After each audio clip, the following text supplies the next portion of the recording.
Relationships are hard work. We've all heard the cliches. Nothing worth having comes without blood, sweat, and tears. Social media shoves this glossy lie of perfect couples down our throats. But real love? It's a cracked mirror, beautiful in its flaws. That's why It Takes Two hooked me. Not just because I could bribe my non-gaming partner to play, but because it promised to crack open our own relationship myths. Maybe even teach us a thing or two about each other and show us that there is beauty in imperfection. Every couple is different, especially when you're a same-sex, cross-cultural duo like us. Aussie meets Japanese, chaos meets calm. It Takes Two, cooked up by Hazelight Studios and dropped by Electronic Arts between 2021 and 2022, was yet another couch co-op adventure that we played on the Sony PlayStation 4. The plot of It Takes Two follows Cody and May, a couple that seem unable to logically communicate with each other without the conversation degrading into an argument. It seems clear that they have underlying issues that they have not addressed, and this results in their desire to want to get a divorce. Problem is, they have a daughter between them, Rose, who would end up as collateral damage. Now, I believe that a child shouldn't be the only excuse to remain together. However, I do also believe that a couple should attempt some form of mediation, and this has clearly not occurred from the way they are acting toward one another. May seems to be too preoccupied with her work, whilst Cody is the perceived laid-back slacker that forgets key appointments and isn't on the same wavelength. During one particular heated argument, Rose overhears that they are planning to get divorced, and projects her desire for her parents to stay together onto two dolls that she has fashioned after them. One morning, May and Cody decide to tell her the truth, directly, and though she seems to receive the information positively, or as much as can be considered positive for a child, she is clearly hurt by this information. She takes the dolls into the garage, and her tears awaken Dr. Hakim, a sassy self-help book about love, who crashes the breakup party. Her parents then awaken as the dolls, trapped in these forms, and must work together to restore themselves back to their material bodies.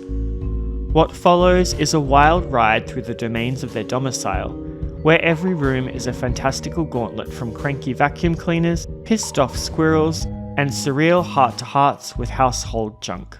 What I liked about the game is how it tosses you, as a pair, into bizarre scenarios, handing you the tools to conquer them, each level with its own unique gadget. Better yet, Cody and May get different tools, forcing you to sync up or explode into confetti. Like Hazelight's A Way Out before it, It Takes Two is strictly two-player, whether you're elbowing each other on the couch or battling it out online. Where A Way Out leaned cinematic, It Takes Two goes full fever dream, weaving a grandiose adventure around what makes relationships tick. I don't usually vibe with multiplayer games, not these days anyway, and convincing my partner to play is like trying to herd cats. But this game, somehow the fates aligned and landed the controller in our laps. We devoured the gameplay and the game's big picture ideas. It even sparked some considerations about our own relationship. But hold on to that thought. Right off the bat, you take your pick of one of Rose's handcrafted dolls, no doubles allowed. I naturally gravitated toward May, whereas my partner snagged Cody. It was almost supernatural the way we fell into the roles that mirrored our own in real life. May is the type A thinker, chasing perfection and stressing over details. Cody is the chilled, laid-back guy, happy to roll with the punches and let life happen the way it wants. The resemblance to us in our own relationship was uncanny, and made every level feel weirdly like an intimate therapy session. Both dolls start with the same platforming tricks. You know, the usual. Run, jump, double jump, and a ground pound. You can even lurch forward mid-air to save a botched leap, which came in clutch to both of our hides more times than I can count. Each level also throws in unique tools or environmental objects to assist in navigation, such as magnetic boots, the ability to innately shrink and grow, or a goose shooter paired with a flaming match. These gadgets, whilst working well alone, worked better when paired and made for some creative problem solving. The levels are a riot of imagination, turning dusty corners of the house into sprawling playgrounds with tools so absurd that they are genius.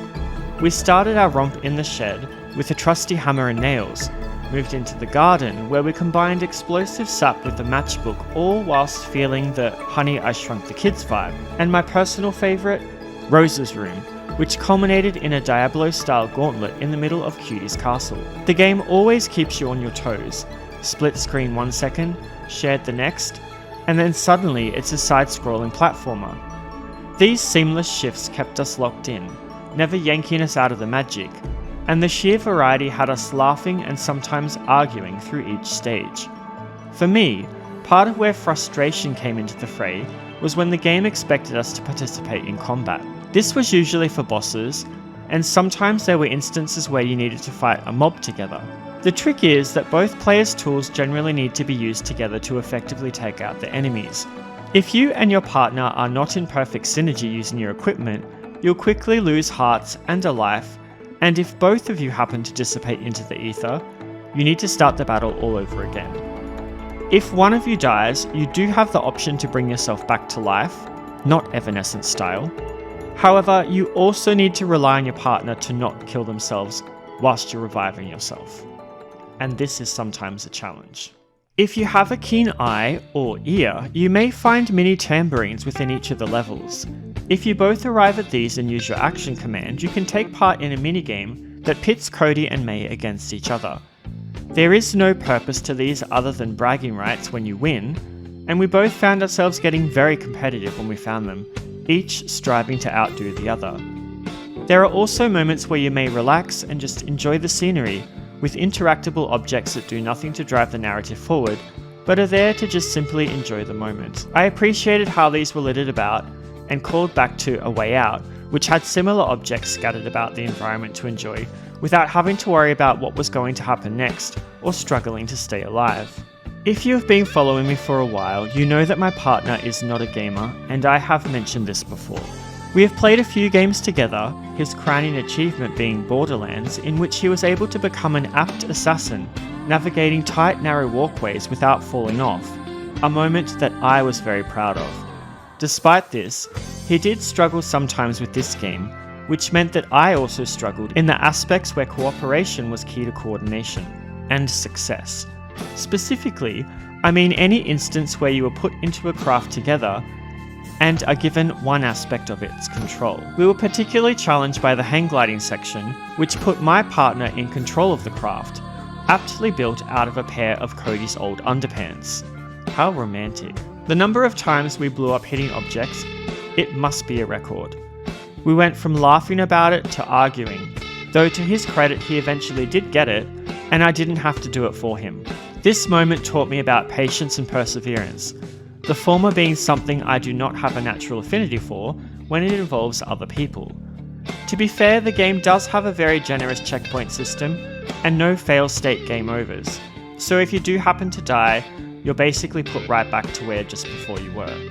And in the instance of a boss battle, if you both die, you're put back to the start of the battle, which isn't too punishing. In games where you can lose a life, particularly platformers, we coined our own term, Jump Jump Ah, as a representation of almost making it across the platforms and then falling into the abyss. If I were to use Japanese here, it would be something like Shippai shimashita, a failure. But these moments of failure and the associated struggles are what makes the elation more tangible when you finally make it to the other side unscathed. Now I'm going to be a little bit sentimental, and I haven't really spoken much about this before on my channel in detail, but I am in both a mixed race and same-sex relationship, and we have been together for almost 8 years now. My partner is Japanese, and we met in Japan when I was working there as an assistant language teacher. We eventually ended up moving back to Australia together, and recently to another state within the land down under, so we have been through multiple big moves and multiple tribulations. In Japan, it's difficult for same-sex couples to live together, because same-sex marriage is not officially recognised, and finding an apartment together to live is almost impossible if you are not on the same family register. For me to even exist there, I needed to be on a valid work visa. However, for my partner to exist in Australia, he can get permanent residency on a partner visa. Anyway, without going into the complexities of everything, we made it back to Australia and he has his permanent visa now, so we don't have any worries there. Cross-culturally, because neither of us are perfectly fluent at each other's language, there are occasional misunderstandings stemming from language nuances or cultural backgrounds in how we were raised.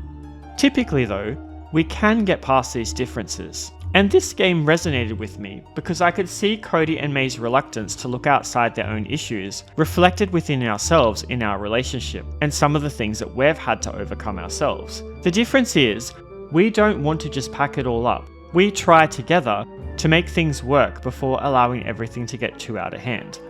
No relationship survives without some kind of sacrifice along the way. That's why it's worth asking yourself, is the person someone I am truly willing to fight for? Someone I'll keep choosing, even when the differences pile up, the arguments flare, and life throws its inevitable curveballs?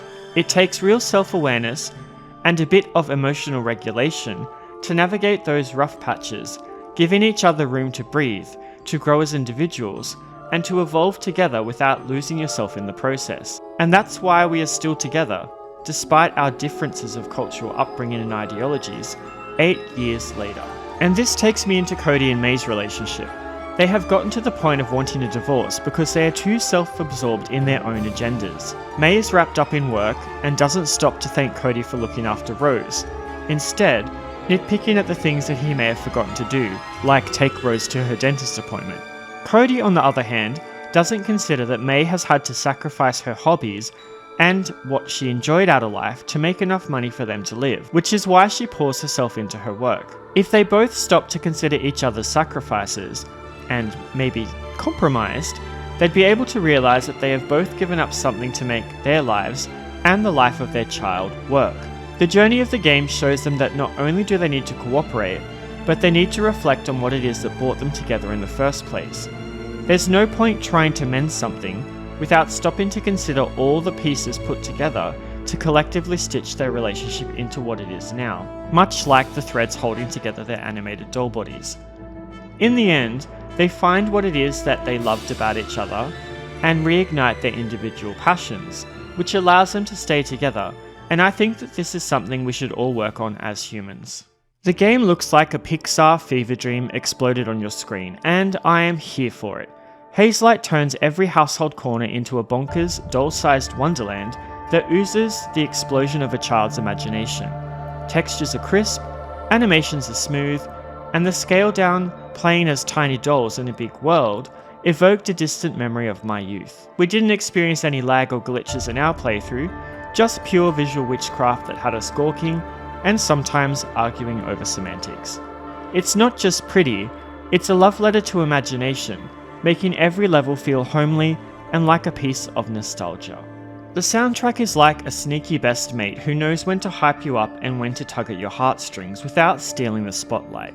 It's a shapeshifter bouncing from twangy, upbeat strings to epic RPG battle surges. What hit hardest though were the quiet moments, soft, melancholic piano notes embodying the raw emotion of two people who are struggling to find purpose in their marriage and each other's lives, all whilst a daughter's heart breaks into a million pieces. It's also quite fitting that May's lost passion for music forms as part of her journey of rediscovery, a nod to her old singing dreams that she shoved aside for work.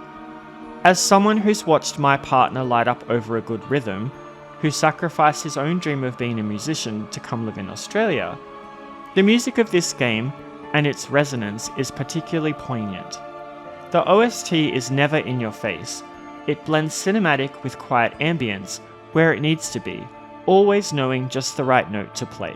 In the end, It Takes Two isn't just a brilliant co-op platformer. It's accidental therapy disguised as a chaotic dollhouse adventure. It dragged us through the absurd, the frustrating, and the downright hilarious, all while holding up a cracked mirror to our own 8-year ride, the cultural clashes, the differing interests, and the quiet, resolute sacrifices that we have both had to make to keep things afloat. We laughed until we cried over one too many jump moments, got fiercely competitive over tambourine minigames, And yeah, maybe we did have a few arguments akin to those exhibited by Cody and May. But by the credits, something shifted. We'd remembered why we keep choosing each other, curveballs and all. For any couple, queer, cross-cultural, mismatched hobbies, or just two stubborn humans trying to make it work, this game is a gift. It doesn't preach perfection, it celebrates the messy imperfections that make us all human. Grab the friends pass, bribe or blackmail your significant other onto the couch, and let the dolls do the talking. You might just come out on the other side a little stronger, a little softer, and perhaps more deeply in love with each other than ever before. By the way, for those of you who have played the game, did you play with a partner or a friend? And if it was with a friend, did any elements of the game resonate with you? Let me know in the comments. This has been Benoit with a review of It Takes Two for the Sony PlayStation 4. If you enjoyed this review, please like and subscribe for more great cooperative content. Thanks for taking the time to watch my video. I appreciate you. Take care of yourselves, and bye bye for now.